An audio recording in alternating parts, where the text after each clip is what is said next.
You know this man? Or maybe you've loved him. Maybe you've tried to save him. Maybe you've been him. He dazzles with dreams, speaks of purpose with poetic passion, and walks like a soul marked for greatness. But something's always missing, a gap between what is imagined and what is lived. Welcome to the world of the pure eternus, the eternal boy trapped in a man's body. You've seen him before. He has brilliant ideas and grand visions that make your heart believe just for a moment that he might change the world. His eyes hold that undeniable spark like he was born for something extraordinary. He talks about breathtaking projects and revolutionary plans. He lives in a universe of possibilities. But somehow, nothing ever comes to life. There's always a reason, a ready excuse. It wasn't the right timing. She wasn't the one. The world isn't ready for someone like me. And maybe this man isn't just a stranger you've met once. Maybe he's closer than that. Maybe he's the friend you grew up with, the younger brother you always looked out for. Maybe he's your partner, the man you fell for. Or perhaps he's your father, the man who never quite became who he was supposed to be. Though years pass, he seems frozen in time. His body ages, but emotionally he remains suspended, stuck in the fantasy of youth. He resists stability, avoids commitments. He's allergic to the weight of responsibility. He chases freedom like a drug, running from anything that smells like routine or demands accountability. And maybe, just maybe, part of you still hopes he'll change. That one day he'll wake up, snap out of it, and finally grow into the man he was meant to be. Carl Jung gave this pattern a name, pure eternus, the eternal boy, a powerful archetype of a man who resists adulthood not out of rebellion, but out of fear. He doesn't live in the present. He dwells in perpetual potential, as if he's always getting ready to live, but never quite begins. This kind of man enchants people. He is spontaneous, charming, creative, forever youthful. His presence can be intoxicating, like standing near a spark of lightning. But behind the glow, there's a darkness, a shadow, a refusal to meet life on its terms. He can't handle pressure. He dodges reality. He wants life to mold itself around his desires. He wants others to clean up his messes and carry his burdens. He clings to fantasies of the perfect woman, the perfect job, the perfect life. And when reality disappoints him, as it inevitably does, he runs. He sabotages. He retreats into another cycle of unrealized dreams. He sees himself as too unique to accept the ordinary, too gifted to face the mundane. But under all that, he's paralyzed, afraid to try, afraid to fail, afraid to grow. And if you've ever tried to help a man like this, you know how draining it is. You pour out advice only to watch it vanish. You give support only to be met with inaction. You beg him to take a step, but he won't move. And the cruelest twist, he makes you feel guilty, like you're the problem for asking too much, for expecting him to evolve, for wanting him to choose growth over fantasy. But let's be honest, he's stuck, trapped in an illusion of freedom that's really a prison of fear and immaturity. And unless something shakes him awake, he'll drift through life, never truly living, just getting older in a loop of unrealized potential. This video isn't here to condemn him. It's not a judgment. It's a mirror. And if you've made it this far, chances are you recognize this pattern. Maybe in someone you love, maybe in someone you've lost, maybe even in the man staring back at you in the mirror. But here's the truth. The story doesn't have to end in stagnation. The pure eternus can transform, but only if the fantasy is broken. Only when the truth is faced directly, without denial, without delay. Let's talk about that, because this archetype isn't just a personality trait. It's a deep psychological imprint, something Jung saw in myths, dreams, and real people. The pure hides behind charisma, behind spontaneity, behind the illusion of being a free spirit. But what lies beneath is far more serious, an unconscious, almost instinctive rejection of adult life. Jung observed this in countless men who can't leave the psychic womb of childhood, who resist the ordinary rhythms of life because deep inside they long to remain protected, untouched, forever cared for. They want the ecstasy of beginnings without the endurance to finish. They crave inspiration, but flee responsibility. They speak of enlightenment, yet can't remember to pay the electric bill. And when life confronts them with reality, they panic, they flinch, they run. You've seen it. A man jumps from job to job, always looking for meaning but never planting roots. He falls in love with intensity, promises everything until it gets real. He talks about consciousness, awakening freedom, but lives in disarray, lacking the most basic discipline. And it's not because he lacks intelligence. No, he's usually brilliant, gifted, full of raw potential. But that potential becomes his prison. He's addicted to possibility, but allergic to process. He wants wings, but refuses to build them. He wants love without commitment, success without effort, growth without pain. And when he doesn't get what he wants, he blames the system, his parents, the world, never himself. Jung said the poor is disconnected from time. He lives in a future that never comes. He waits, always waiting for the right moment, the right partner, the right conditions. And in doing so, he misses life. He survives, yes, but he does not live. His dreams become burdens. His lightness becomes weight. His freedom becomes a trap. But, and this is crucial, not everything about the pure is broken. Within him lies a sacred force. He is the wellspring of eternal youth, creative fire, limitless imagination. He sees what others cannot. He feels what others repress. He dares to dream when others give in. The danger is not that this boy exists inside the man. The danger is when that boy becomes the driver of his life. So what happens when the light fades, when the charm wears off, when the shadow takes over? That's where we must go next.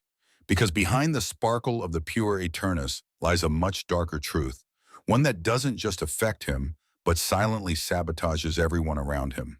Let's dive into the hidden shadow of the man-child and uncover how it slowly dismantles relationships, careers, and even the man's own soul. We ended on a haunting truth. The boy within the man can become a tyrant, not only sabotaging his own life, but casting a shadow over those who love him. But before we explore the roots of that shadow, let's take a closer look at how this charm, the glow of the pure eternus, slowly turns into something destructive. If what you're hearing resonates with you, if the image is becoming clearer, take a moment to subscribe to the channel. It means a lot, and it helps us keep bringing these conversations into the light.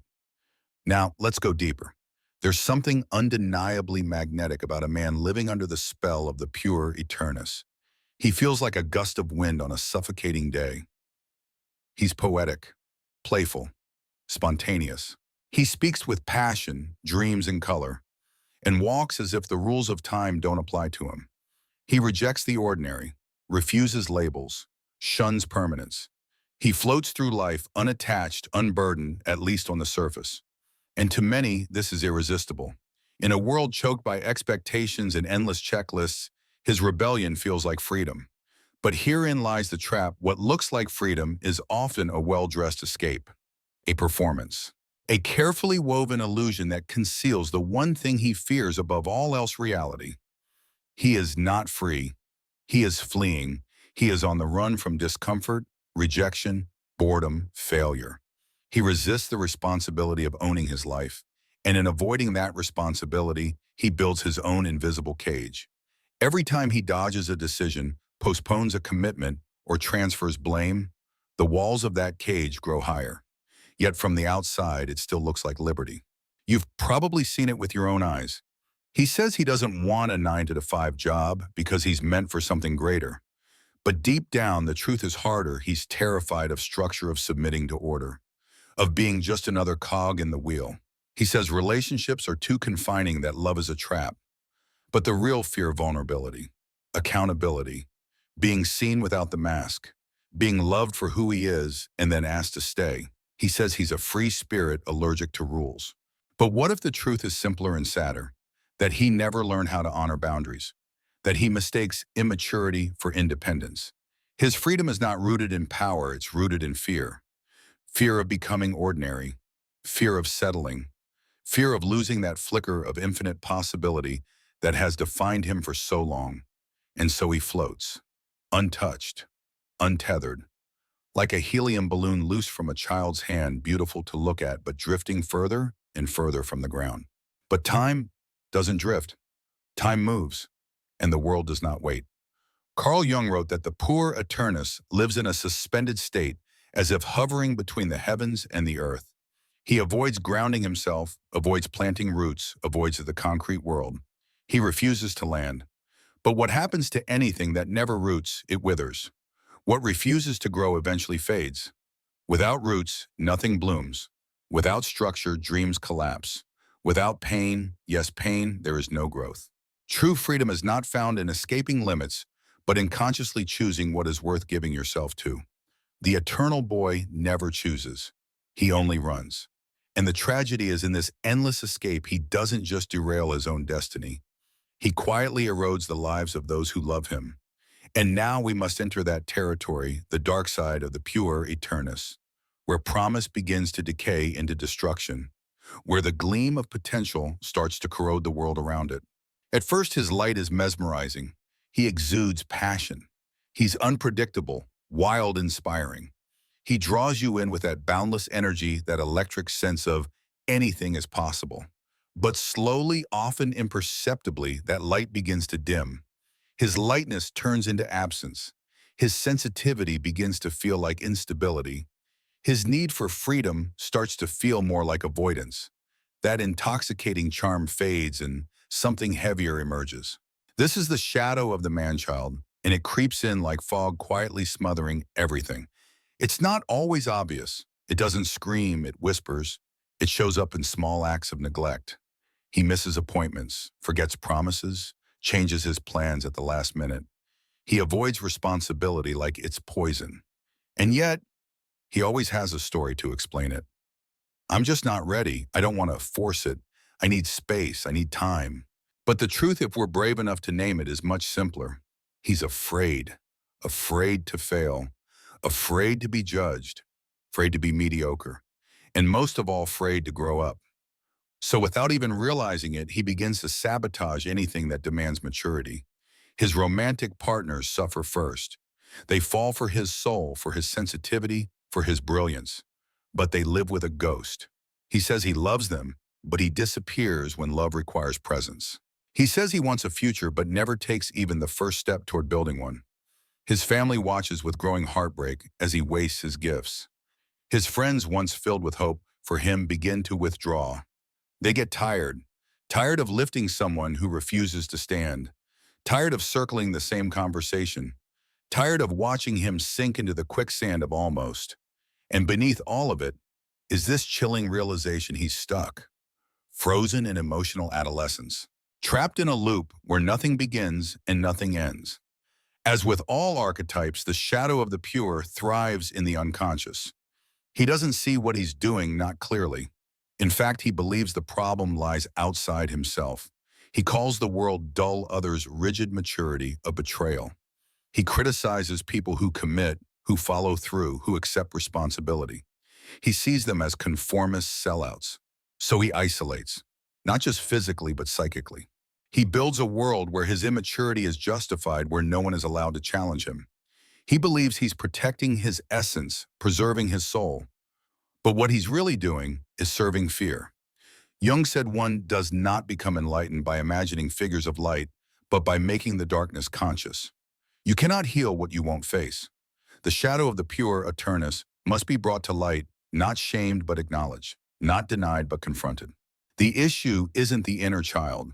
We all have one. The issue is when that child becomes a tyrant, when he runs your life, your choices, your relationships, when he keeps you frozen in boyhood while the world moves on without you. And this internal sabotage doesn't grow in isolation. The pure rarely walks alone. There is often a quiet but powerful force standing just behind him, a presence that shelters him, excuses him, enables him. That presence is not always visible, but it is deeply felt. It is the symbolic mother, the archetypal figure who often unconsciously keeps him from ever stepping fully into manhood. And in the next part, we'll explore her role. We'll shine a light on the psychic bond that keeps the pure infantile and spiritually stalled, because no pure eternus emerges from thin air. There is almost always someone loving or overbearing who cushions him from life, while also chaining him to emotional childhood. Carl Jung called this figure the Great Mother, and breaking free from her grip may be the only path forward. We've just uncovered the tragic truth: the eternal boy is not free. He's bound by a hidden unconscious loyalty. And often that loyalty is not to purpose or maturity, but to a deeper force that nurtures while it stifles the archetypal mother. When this maternal presence becomes excessive, when love transforms into control, she becomes what Jung described as the devouring mother. She no longer gives life, she claims it. What once felt nurturing begins to suffocate. What once felt supportive begins to steal the very air needed for growth. This mother can be literal. A real living woman who, under the banner of love, did everything for her son, tied his shoes, shielded him from discomfort, caught him each time he fell. Her intentions may have been pure, but her actions stifled his development. Without realizing it, she clipped his wings while believing she was helping him fly. Or she may be symbolic. She might appear as a romantic partner who takes on the role of caretaker, a grandmother who nurtures to the point of dependency, a feminine figure who gives and gives comfort, safety, adoration, and in return demands only one thing: that he never leaves her emotional orbit. And so the pure Eternus searches for the feminine not to find a partner, but to find a substitute for the mother. Not someone to walk beside him, but someone to shelter him. Someone who will understand without question, accept without challenge, support without limit. But this kind of comfort comes at a cost, because the longer he's coddled, the less he confronts. As long as he's being taken care of, he doesn't need to act. As long as someone else is making the decisions, he can stay suspended in innocence.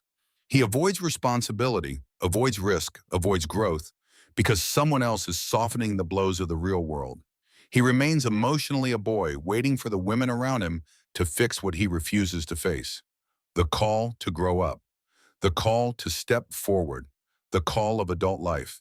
And the tragic part, the symbolic mother often doesn't see it either. She believes she's helping, that she's loving him unconditionally.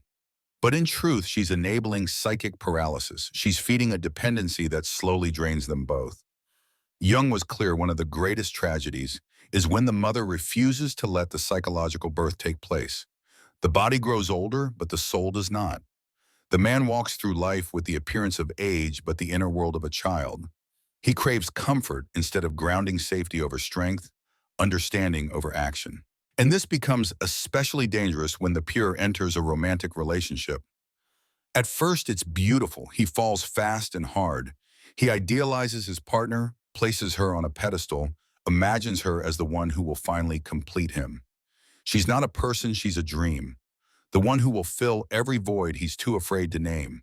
But when reality arrives, when the relationship begins to ask for depth, consistency, emotional labor, he panics. He detaches. He pulls away. Or worse, he blames her. He accuses her of changing, of smothering him, of not understanding him anymore. But the hard truth is, he never wanted a partner. He wanted a mother disguised as a lover. Breaking this dynamic is not easy. It cuts deep. It requires a psychic rupture, a tearing away from comfort. It demands that he cut the cord, that he let go of the invisible hand that's been holding him back in the name of love. But that pain, that severing, that's where true growth begins. This is the beginning of individuation, the painful, often terrifying, but absolutely necessary journey toward becoming fully yourself.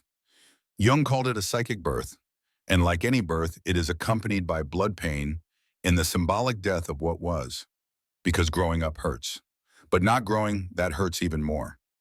Now is the time to shift the focus from running to rebuilding, from fantasy to form, from dependence to self-mastery. It's time to ask, what does it truly mean to step into maturity? It begins when the illusions collapse, when the fantasy can no longer hold the weight of real life, when the missed dreams turn into heavy regrets, when broken relationships stop being tragic and start becoming a wake-up call. Eventually, the man who has lived under the dominion of the pure Eternus is forced to face the mirror. And he asks, how long will I keep pretending I have forever? How many chances will I let pass before I become who I was meant to be? This is the breaking point, when the pain of remaining a boy finally outweighs the fear of becoming a man. But make no mistake, maturity doesn't arrive gently. Jung never romanticized the process. He said that individuation is like a second birth. It is raw, it is bloody, it is full of tears. It is the painful unlearning of illusion, the disillusionment of false freedom. Step one, face the fantasy. Accept that there is no perfect moment, that no one is coming to save you, that life will not wait for your readiness, that the world isn't an enemy, it's a forge. And it is in that fire that your true self is shaped. To grow is not to betray your essence, it is to finally build it. But growth requires grief. You must mourn the boy you wanted to be. You must bury the imagined life that never came to pass. You must grieve the promises that were broken, the time that was lost, and above all, you must release the symbolic mother. To kill the boy within you does not mean to kill your creativity. It does not mean extinguishing your light.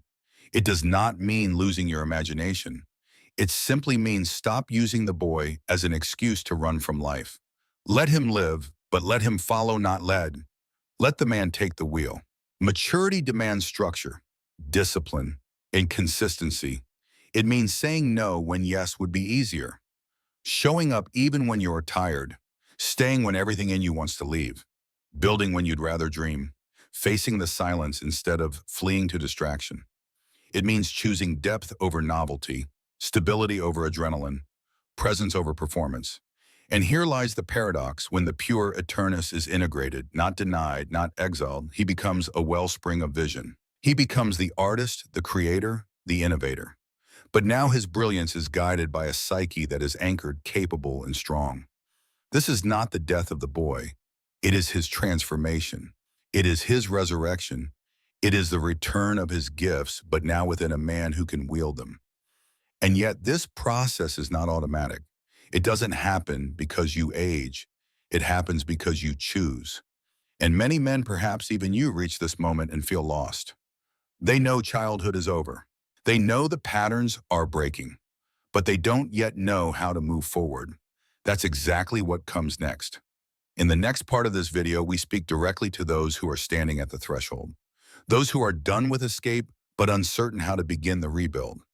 Those who feel the weight of time pressing in, but still feel the boy pulling them back. The time of truth has arrived. If you've come this far, it's because something within you recognizes this moment. Perhaps you've seen it in someone close to you. Perhaps you've seen yourself in every word spoken.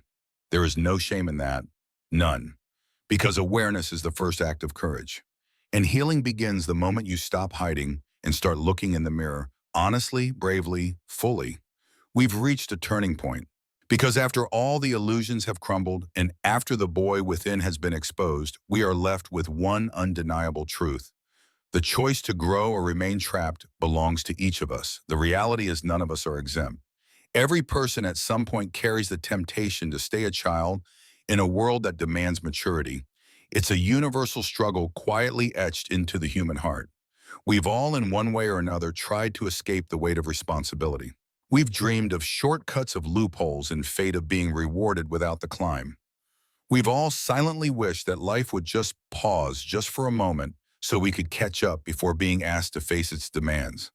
But life does not wait. It does not soften. It does not slow down for those who hesitate. Life insists. It demands effort. It calls for courage. It tests your will, your patience, your ability to endure. And sooner or later, each of us will come face to face with a crossroads. Do we stay clinging to the safety of dreams and potential? Or do we gather our strength and finally cross the bridge from the world of promises into the world of fulfillment? And here's the hard truth, that crossing only happens when you choose to grow. Not when everything feels safe. Not when the stars align. Not when you're fully confident. It happens the moment you decide with trembling hands and uncertain steps that it's time to stop running. That it's time to step forward even if you're not yet sure how. Carl Jung warned us with piercing clarity, the person who does not confront their own demons will be condemned to meet them at every corner of life. And the pure Eternus is exactly that, a seductive demon of the psyche. One that doesn't wear horns but hides beneath the charming mask of freedom, individuality, misunderstood genius. He promises you magic, but in truth he robs you of roots. He keeps your life in limbo. He whispers that you're special, while ensuring you never build anything lasting. And let's be clear, he will not vanish on his own. This archetype doesn't dissolve with age. It doesn't disappear just because you wish it away. You must face it, name it, acknowledge the boy within you, and then rise above him. You must stop being loyal to the identity that keeps you small. And that's what maturity truly is. Maturity is born the moment you stop looking outside for someone to rescue you and begin saving yourself. It's when you stop hoping that someone will swoop in and fix your story and realize you are the author. It's when you pick up the pen and write the next chapter yourself. Responsibility isn't a prison, it's a path. It's not the death of freedom, it's what makes freedom real. Because true freedom is not about doing whatever you want, whenever you want. That's chaos. That's adolescence. Real freedom is choosing what is necessary even when it's hard, even when it's inconvenient, even when it asks something from you. True freedom comes from structure, from discipline, from vision aligned with action. So I want to ask you something directly. Honestly, what part of this message hit home for you? Drop it in the comments below. Let your words have a place. Sometimes writing it down is the first act of facing it, the first spark of clarity, the first breath of change. Don't just think it, speak it, write it, feel it. And if this video stirred something inside you, if it cracked open a truth, or called out a part of you that's been quietly waiting, then share it. Send it to someone who needs to hear this, someone you love, someone you've tried to reach, someone who might still be trapped in that same silent cycle, not even knowing they're stuck. You might be the mirror they didn't know they needed. And this is just the beginning. The journey doesn't end here. The next video in this series is not just a continuation, it's a revelation. Another vital piece of the puzzle that will help you better understand the transformation process. It will challenge you. It might stir some pain, but in the end, it will set you free. And that is what matters most. Not comfort, not perfection, but freedom. Real, earned, soul-deep freedom.